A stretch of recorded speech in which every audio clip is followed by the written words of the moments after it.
Daily. Taste the Daily.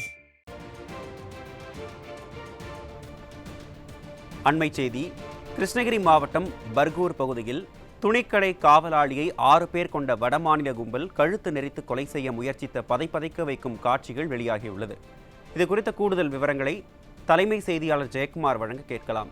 வணக்கம் ஜெயக்குமார், விவரங்களை சொல்லுங்க.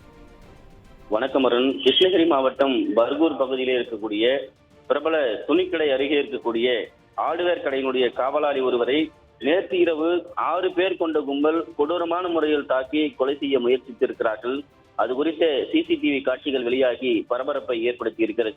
6 பேர் கொண்ட கும்பல் அந்த வயதான காவலாளியை கை மற்றும் கால், தலை, வாய் என அனைத்தையும் பொத்தி கொலை செய்ய முயற்சித்திருக்கிறார்கள்.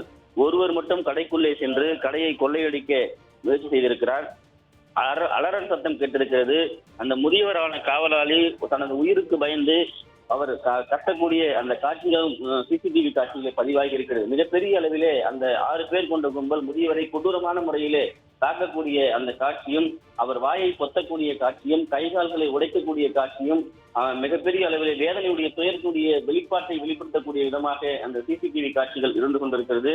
இரவு நேரத்திலே மிகப்பெரிய அளவிலே துணிக்கடைகள், அதே போன்று வணிக வளாகங்கள் இருக்கக்கூடிய பகுதியிலே போலீசாருடைய ரோந்து பணி என்பது இல்லாத காரணத்தினாலேயே இப்படிப்பட்ட ஒரு அட்டூழிய சம்பவம் அரங்கேறி இருப்பதாக கூறப்படுகிறது. திமுக ஆட்சியிலே தினந்தோறும் கொலைகள் இல்லாத நாட்களே இல்லை, கொலைகள் இல்லாத மணிகளே இல்லை என்கிற நிலையில்தான் இருந்து கொண்டிருக்கிறது. ஒரு கடையினுடைய காவலாளிக்கு கூட பாதுகாப்பு இல்லாத ஒரு சூழ்நிலை இருக்கிறது.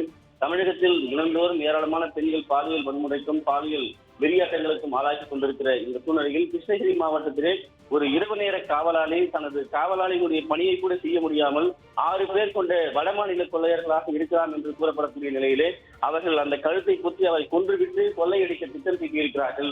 அந்த கொள்ளையடிக்கக்கூடிய முயற்சி எந்த அளவில் அந்த ஆடுவேர் கடையிலே உள்ளே நுழைந்த நபர் கொள்ளையடித்து சென்றிருக்கிறார், எவ்வளவு பணத்தை அள்ளி சென்றிருக்கிறார், அல்லது வேறு எந்தெந்த கடைகளில் இரவு நேரத்தில் இவர்கள் கொள்ளையடித்திருக்கிறார்கள், முதியோர் தற்போது அவருடைய உடல்நிலை எந்த நிலையில இருக்கிறது என்பது மிகப்பெரிய கவலைக்கிடமாக இருக்கிறது. இந்த 6 பேர் கொண்ட அந்த கொள்ளை கும்பலிடம், அதாவது ஒரு நூல் இழையிலே அந்த முதியவர் காவலாளி உயிர் தப்பி இருக்கிறார். அவர் அலறல் சத்தமும், அதே போன்று வாய்க்கு வந்தபடி தன்னுடைய உயிர் பயத்திலே அவர் பேசக்கூடிய அந்த காட்சிகளும் வெளியாகி இருக்கிறது. குறிப்பாக அந்த சிசிடிவி காட்சிகளை நீங்கள் பார்க்கலாம்.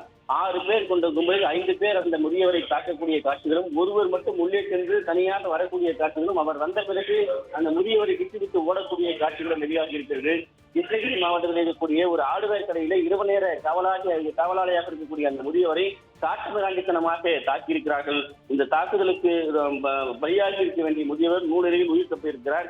தற்போது காவல்துறை விசாரணை செய்து வருவதாக கூறப்படுகிறது. தப்பி ஓடிய குற்றவாளிகள் யார் என்று இன்னும் அடையாளம் காணப்படவில்லை. முதியவர் தப்பித்திருக்கிறார், மருத்துவமனையில் அனுமதிக்கப்பட்டிருப்பதாகவும் கூறப்படுகிறது. தொடர்ச்சியாக இந்த கிருஷ்ணகிரி மாவட்டத்திலே பல்வேறு கொலை சம்பவங்களும் கொலை முயற்சி சம்பவங்களும் தொடர்கதையாகி வருவதாக வேதனை தெரிவிக்கிறார்கள்.